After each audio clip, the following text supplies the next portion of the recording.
Hey, welcome back. How you doing? This is Tom, and this is Tom's Radio Room Show.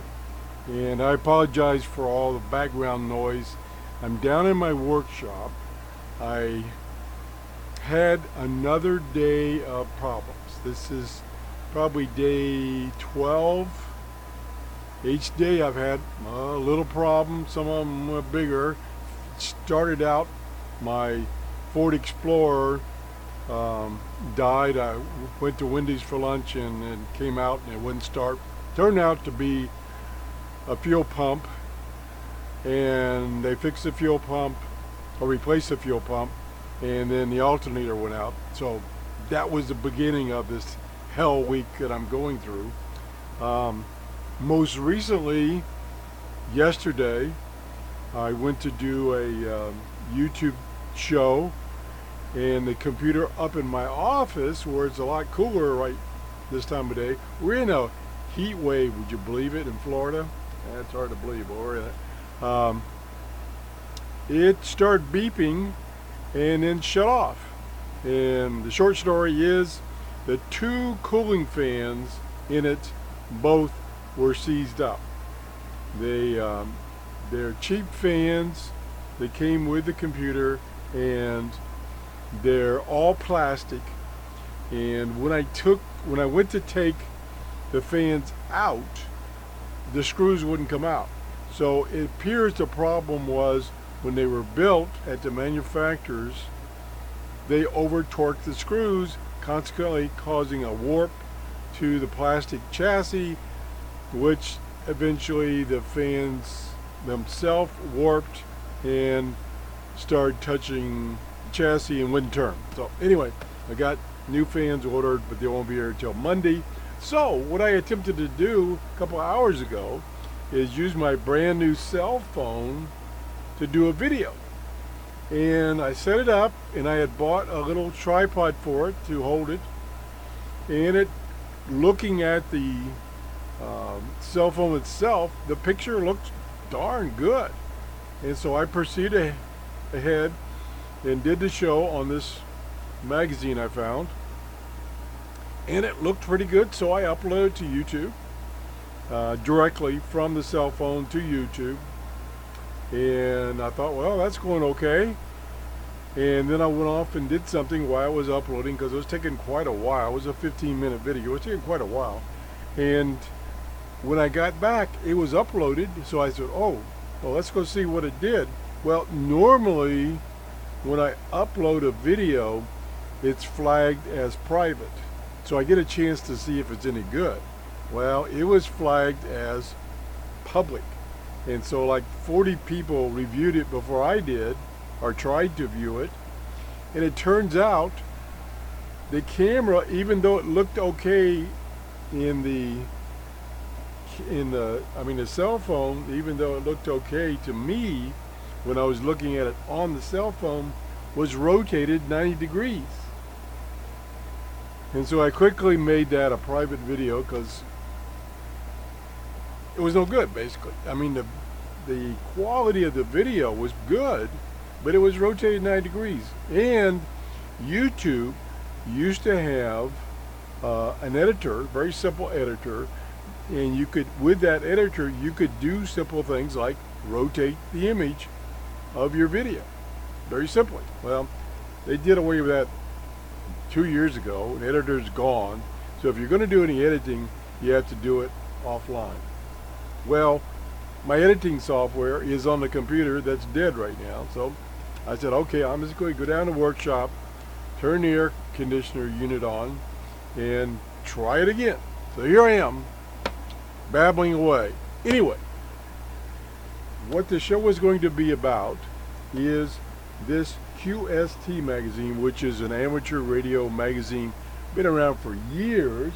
This one is 1937, May of 1937, the same month I was born. No, not the same year. Yeah, some of you are probably saying, man, it's probably the same year too. No, I was born about 10 years later, so I'm not quite that old.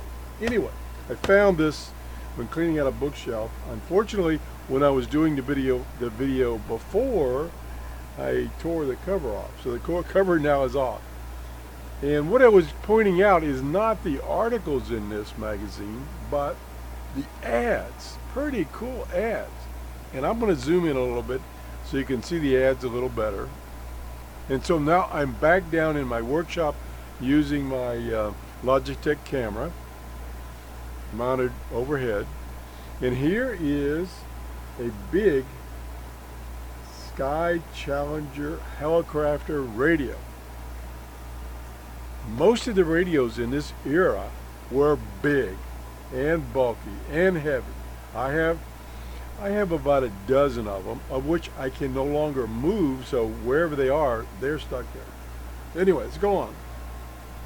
Here's a Collins radio. I have a big Collins receiver. And I'm just, like I say, I'm just going to go over through some of the ads. I'm not going to go over the articles so much. So I'm going to skip ahead. And you see all the equipment was huge. Oh, darn focus is going crazy. Let me turn off autofocus so it doesn't drive you nuts. So I got that turned off now. And I'll zoom in a little more so you can see the pictures a little better. This is probably 8 foot by 4 foot rack. I think it's a transmitter. So I'm going to go, what I want to do is I want to skip to the back here and show you some of the ads. Kind of reminiscing. Now again, this 1937, this is a little before my time. Now there's a tube. It says grid modulated power output tube. And it was $12.50 back in 1937, which, I don't know, I would guess in today's prices that would probably be 10 times that, $125 to get that tube. I'm trying to find out any other history. Now here is a new Transco cathode ray oscillograph.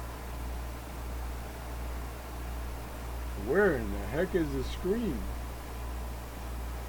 Could that possibly be the screen way up there? I don't know. It's a kit. It's actually a kit.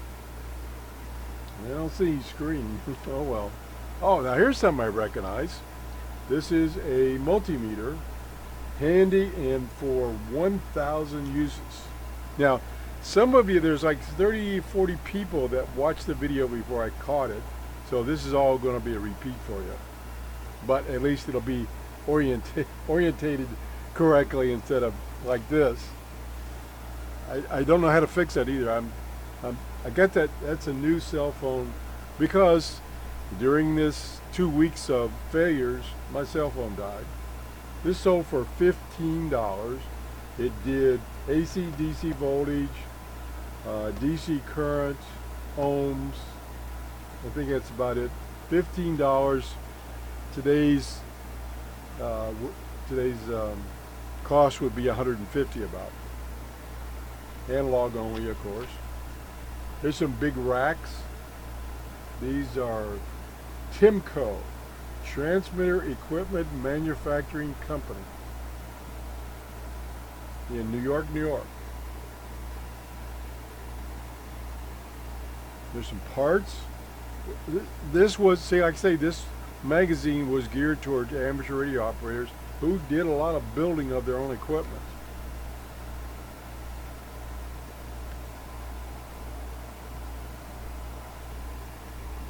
Some AC relays.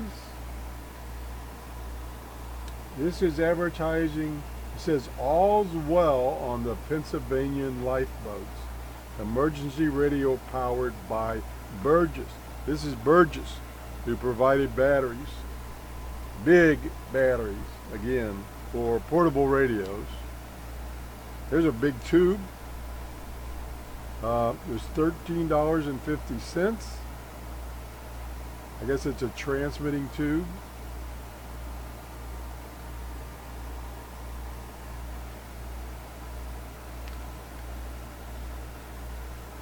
Do your darndest. I haven't pooped out in years. Huh. Taylor custom built tubes. Alright. Now here is a high charging rate at low speed Delco Remy generator for Ford police cars. That's interesting that it's advertised in an amateur radio magazine.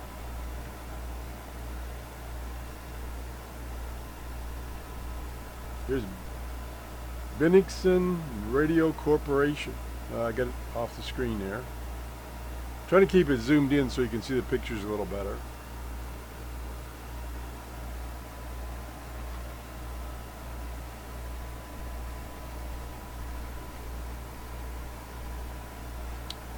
It's easy to own a powerful modern transmitter if you build it from Utah. Add a unit transmitter kits. Only $49.75 less tubes, meters, and crystals. Okay. And then we get into some details about, here's a nice microphone for $19.50. See what else we got here. Oh, here is an amateur radio map of the world with the prefixes, I guess. I actually had one of those. I don't think it was a 1937 one. It was $1.25 back then. And I think they published them every year, the ARRL.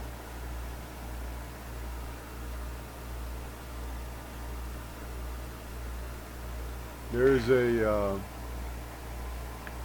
Morse Code Key by, and this was a very, very well-known brand, Vibroplex, I think it was called, and I think they're still in business. And these are kind of collector's item.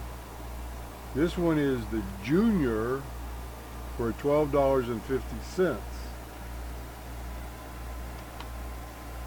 We're coming to the end here. I actually think I did a much better job of the previous video when I was using my cell phone, but unfortunately it's the wrong orientation. Oh, look at this. This is, let me zoom in a little bit. I'm max zoom. Okay. This is steel antenna tower, and they're 50 cents a foot, and each section is 20 feet. So that would be $10 a section. And I would say nowadays for this heavy gauge tower, it's at least $100 a foot. I mean a section.